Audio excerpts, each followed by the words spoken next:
Halo, assalamualaikum warahmatullahi wabarakatuh. Kembali lagi di channel Budidaya ISR.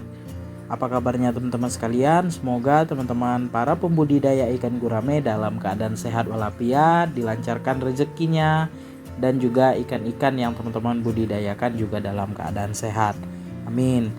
Jadi teman-teman, di video kali ini saya ingin berbagi pengalaman tentang budidaya ikan gurame di musim kemarau. Pada saat saya bikin video ini, di tempat saya itu lagi sedang musim kemarau. Jadi sudah sekitar 1 bulan lebih hujan tidak turun, hampir 2 bulan teman-teman. Jadi di musim kemarau ini saya memang ada perawatan khusus untuk ikan gurame yang saya pelihara, dan di sini saya ingin sharing kepada teman-teman sekalian apa yang saya terapkan di kolam ikan gurame saya. Nah, teman-teman, selama saya lebih kurang 5 tahun budidaya ikan gurame, saya sudah melewati musim kemarau ini 2 kali teman-teman.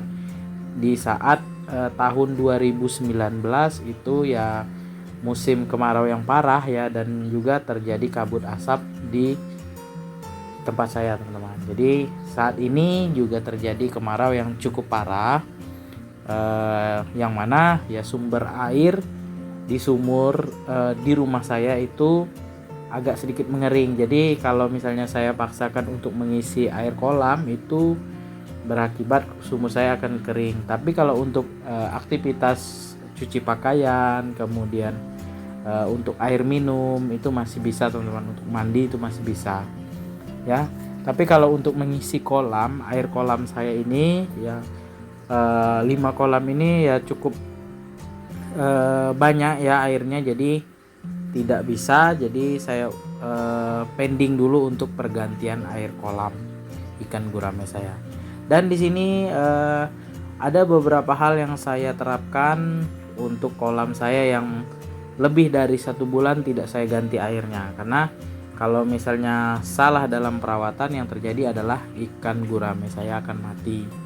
Jadi yang pertama yang saya lakukan untuk ikan gurame saya, yang pertama saya di 1 minggu itu setiap minggu ya saya sipon airnya ya, saya sedot kotoran di dasar kolam itu, saya sedot menggunakan pompa celup setiap minggu ya. Jadi tidak setiap hari, setiap minggu saja, karena kalau misalnya setiap hari dikhawatirkan airnya akan menyusut banyak teman-teman. Saya sipon. Nah, sipon itu juga tidak terlalu banyak teman-teman, itu mengurangi saja tingkat kotoran yang ada di dasar kolam ya, sambil saya buka keran central drain. Keran central drain itu saya buka 1 minggu sekali teman-teman, tidak setiap hari. Kalau misalnya airnya normal ya, air di sumur itu banyak, biasanya saya buka setiap hari teman-teman. Nah, itu ya. Kemudian untuk setiap kolam itu setiap hari saya tambahkan cairan E4. Nah, cairan E4 ini bisa menumbuhkan bakteri baik untuk mengurai amoniak dan kotoran ikan teman-teman. Jadi setiap hari itu saya kasih ya, setiap kolam itu ya 1 cangkir lebih lah teman-teman. Nah, cairan E4 yang sudah saya buat terlebih dahulu ya, saya endapkan ya di dalam ember ataupun di dalam botol. Nanti setiap harinya saya sebar di setiap kolam teman-teman, supaya ada bakteri baik yang mengurai kotoran di kolam saya.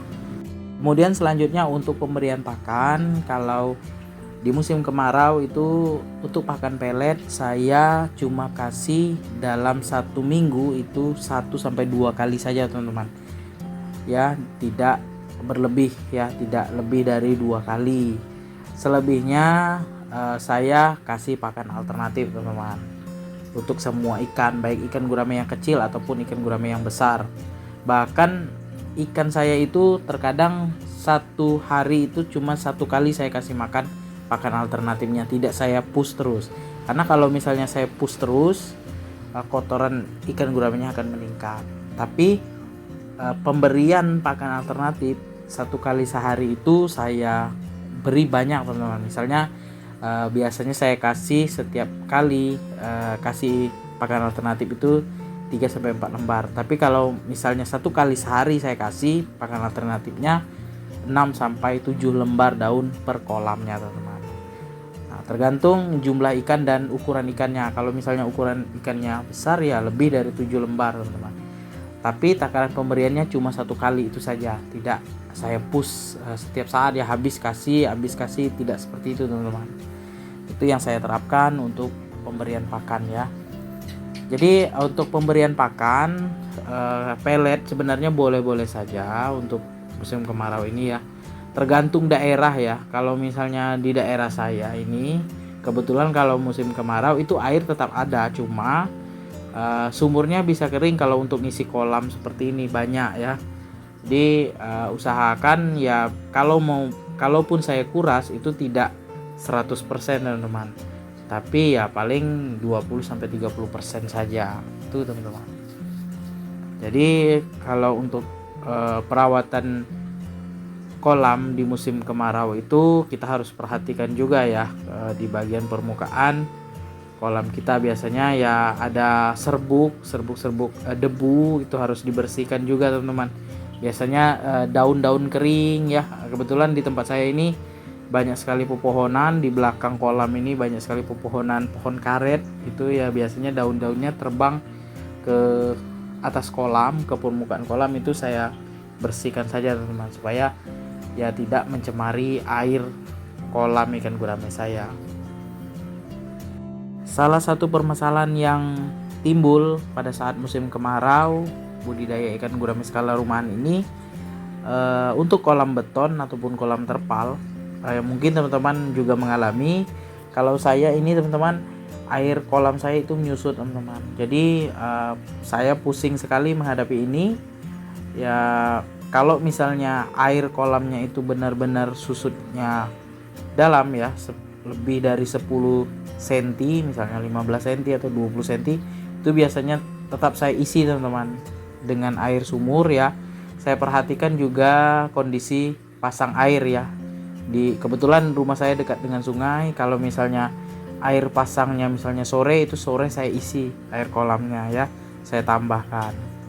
Nah, kalau untuk pergantian air ya memang di musim kemarau di tahun 2019 dan saat ini itu memang tidak ada saya kuras airnya teman-teman. Jadi untuk air yang menyusut saya tambah ketika air pasang di sungai teman-teman. Itu ya. Jadi pas air pasang itu kan kondisi air sumur itu sedikit bertambah dan bisalah untuk mengisi air kolam itu sedikit teman-teman. Baik teman-teman, sekian dulu video saya kali ini tentang pengalaman menghadapi musim kemarau budidaya ikan gurame skala rumahan. Semoga bermanfaat. Jangan lupa dukung terus channel Budidaya ISR dengan cara subscribe, like, komen, serta share videonya agar channel Budidaya ISR dapat berkembang dan terus menginspirasi teman-teman sekalian.